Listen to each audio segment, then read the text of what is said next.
اعوذ باللہ من الشیطان الرجیم پناہ مانگتا ہوں میں اللہ کی شیطان مردود سے۔ بسم اللہ الرحمن الرحیم شروع اللہ کا نام لے کر جو بڑا مہربان نہایت رحم والا ہے۔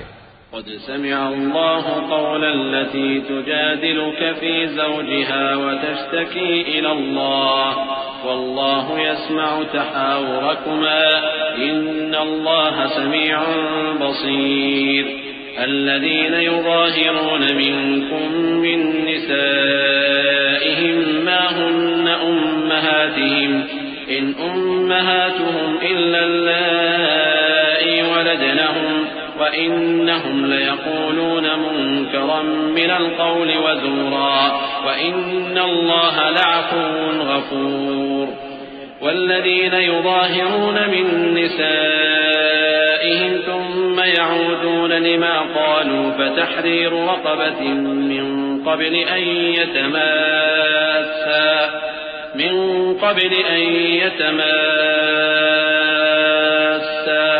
ذلكم توعظون به والله بما تعملون خبير۔ اے پیغمبر صلی اللہ علیہ وآلہ وسلم، جو عورت تم سے اپنے شوہر کے بارے میں بحث و جدال کرتی اور اللہ سے شکایت رنج و ملال کرتی تھی، اللہ نے اس کی التجا سن لی اور اللہ تم دونوں کی گفتگو سن رہا تھا۔ کچھ شک نہیں کہ اللہ سنتا ہے، دیکھتا ہے۔ جو لوگ تم میں سے اپنی عورتوں کو ماں کہہ دیتے ہیں وہ ان کی مائیں نہیں ہو جاتی، ان کی مائیں تو وہی ہیں جن کے بطن سے وہ پیدا ہوئے۔ بے شک وہ نامعقول اور جھوٹی بات کہتے ہیں، اور اللہ بڑا معاف کرنے والا ہے، بخشنے والا ہے۔ اور جو لوگ اپنی بیویوں کو ماں کہہ بیٹھیں پھر اپنے قول سے رجوع کر لیں تو ان کو قربت سے پہلے ایک غلام آزاد کرنا ضرور ہے۔ مومنوں، اس حکم سے تم کو نصیحت کی جاتی ہے اور جو کچھ تم کرتے ہو اللہ اس سے خبردار ہے۔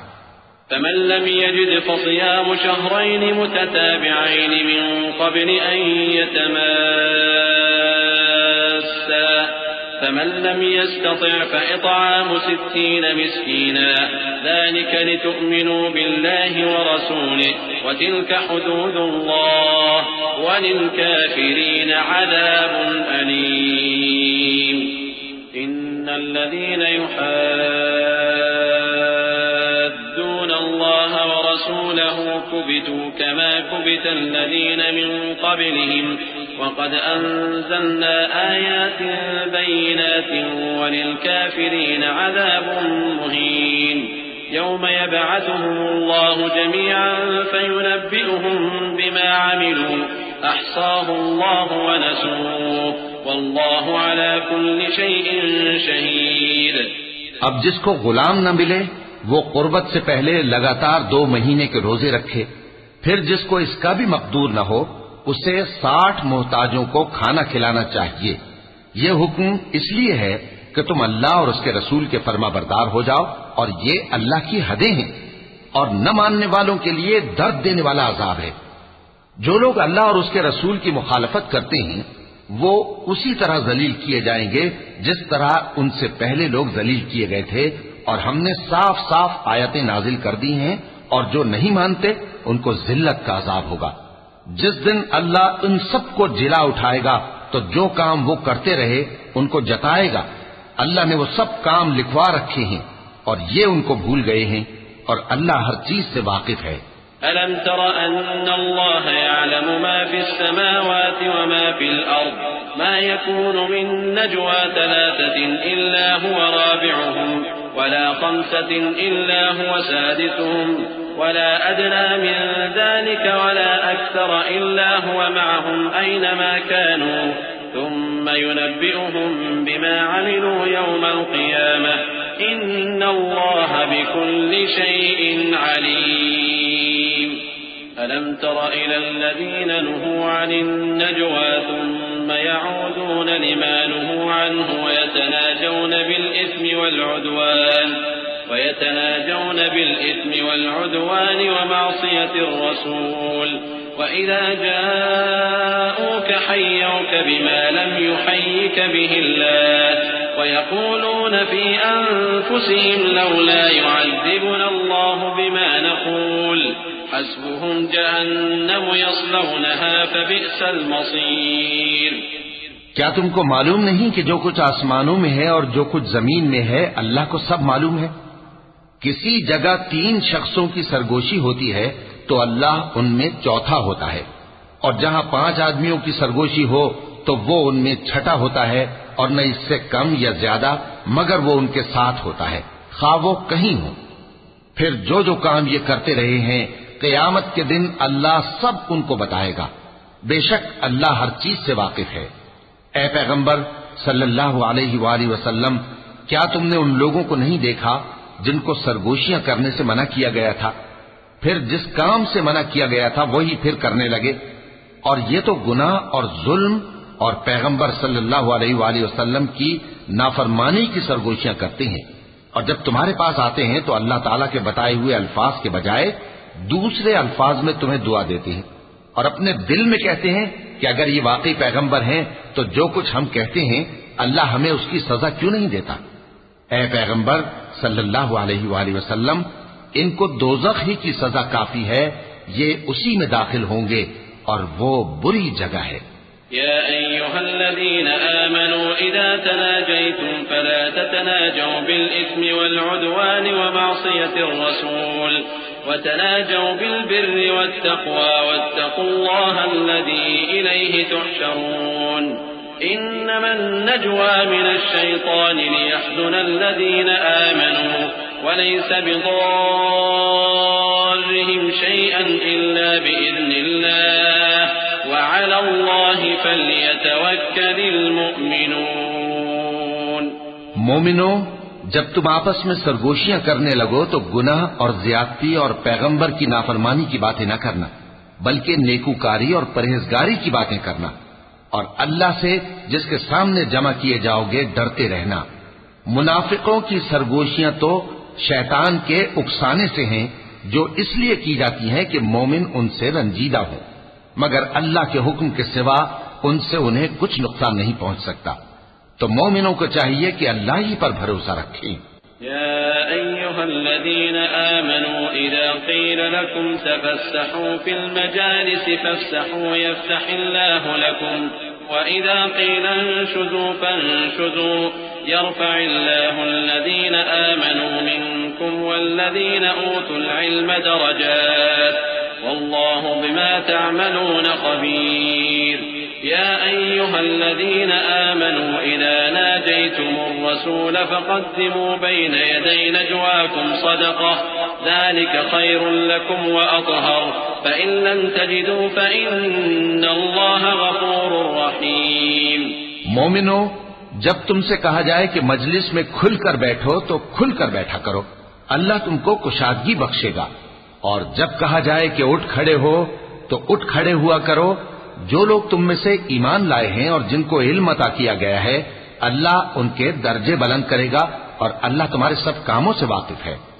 مومنوں، جب تم پیغمبر کے کان میں کوئی بات کہو تو بات کہنے سے پہلے مساکین کو کچھ خیرات کر دیا کرو، یہ تمہارے لیے بہت بہتر اور پاکیزگی کی بات ہے.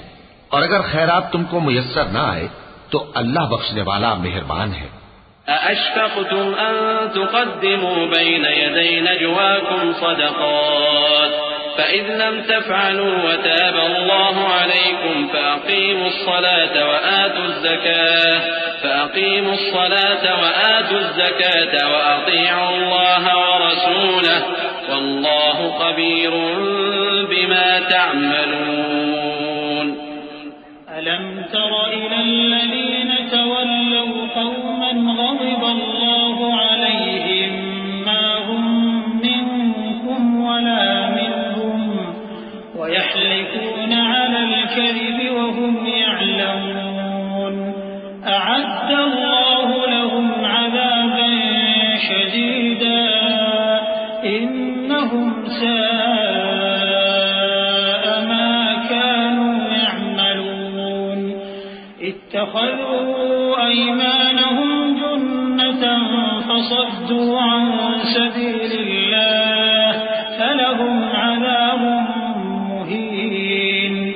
کیا تم اس سے کہ پیغمبر کے کان میں کوئی بات کہنے سے پہلے خیرات کرو ڈر گئے؟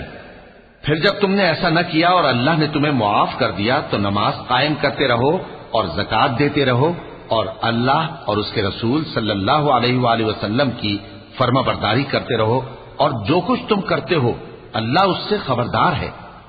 بھلا تم نے ان لوگوں کو نہیں دیکھا جو ایسے لوگوں سے دوستی کرتے ہیں جن پر اللہ کا غضب ہوا؟ وہ نہ تم میں ہیں نہ ان میں، اور جان بوجھ کر جھوٹی باتوں پر قسمیں کھاتے ہیں۔ اللہ نے ان کے لیے سخت عذاب تیار کر رکھا ہے۔ یہ جو کچھ کرتے ہیں یقیناً برا ہے۔ انہوں نے اپنی قسموں کو ڈھال بنا لیا ہے اور لوگوں کو اللہ کے رستے سے روک دیا ہے، سو ان کے لیے ذلت کا عذاب ہے۔ لن تغني عنهم أموالهم ولا أولادهم من الله شيئا أولئك أصحاب النار هم فيها خالدون يوم يبعثهم الله جميعا فيحلفون له كما يحلفون لكم ويحسبون أنهم على شيء ألا إنهم هم الكاذبون استحوذ عليهم الشيطان فأنساهم ذكر الله أولئك حزب الشيطان ألا إن حزب الشيطان هم الخاسرون۔ اللہ کے عذاب کے سامنے نہ تو ان کا مال ہی کچھ کام آئے گا اور نہ اولاد ہی کچھ فائدہ دے گی۔ یہ لوگ اہل دوزخ ہیں، اس میں ہمیشہ جلتے رہیں گے۔ جس دن اللہ ان سب کو جلا اٹھائے گا تو جس طرح تمہارے سامنے قسمیں کھاتے ہیں اسی طرح اس کے سامنے بھی قسمیں کھائیں گے اور خیال کریں گے کہ ایسا کرنے سے کام چل جائے گا۔ سنو، یہی تو ہیں جھوٹے۔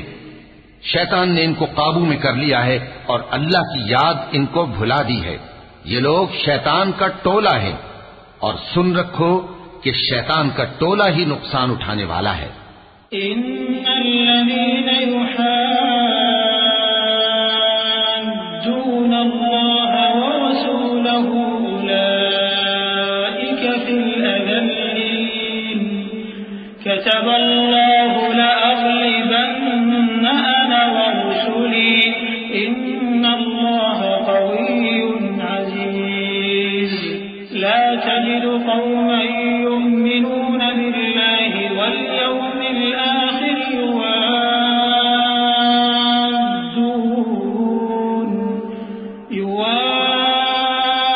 يوادون من حاد الله ورسوله ولو كانوا آباءهم أو أبناءهم أو إخوانهم أو عشيرتهم أولئك كتب في قلوبهم الإيمان وأيدهم بروح منه ويدخلهم جنات تجري من تحتها الأنهار خالدين فيها رضي الله عنهم ورضوا عنه أولئك حزب الله ألا إن حزب الله هم المفلحون۔ جو لوگ اللہ اور اس کے رسول صلی اللہ علیہ وآلہ وسلم کی مخالفت کرتے ہیں وہ نہایت ذلیل ہوں گے۔ اللہ نے یہ بات لکھ دی ہے کہ میں اور میرے پیغمبر ضرور غالب رہیں گے۔ بے شک اللہ زور آور ہے، صاحب اقتدار ہے۔ جو لوگ اللہ پر اور روز قیامت پر ایمان رکھتے ہیں تم ان کو اللہ اور اس کے رسول صلی اللہ علیہ وآلہ وسلم کے دشمنوں سے دوستی کرتے ہوئے نہ دیکھو گے، خواہ وہ ان کے باپ یا بیٹے یا بھائی یا خاندان ہی کے لوگ ہوں۔ یہ وہ لوگ ہیں جن کے دلوں میں اللہ نے ایمان کو نقش کر دیا ہے اور اپنے فیض سے ان کی مدد کی ہے، اور وہ ان کو بہشتوں میں جن کے نیچے نہریں بہ رہی ہیں داخل کرے گا، جن میں وہ ہمیشہ رہیں گے۔ اللہ ان سے خوش اور وہ اللہ سے خوش۔ یہی لوگ اللہ کی جماعت والے ہیں۔ سن رکھو کہ اللہ کی جماعت والے ہی کامیاب ہوں گے۔ صدق اللہ العظیم۔ اعوذ باللہ من الشیطان الرجیم۔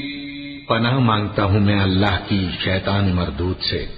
بسم اللہ الرحمن الرحیم۔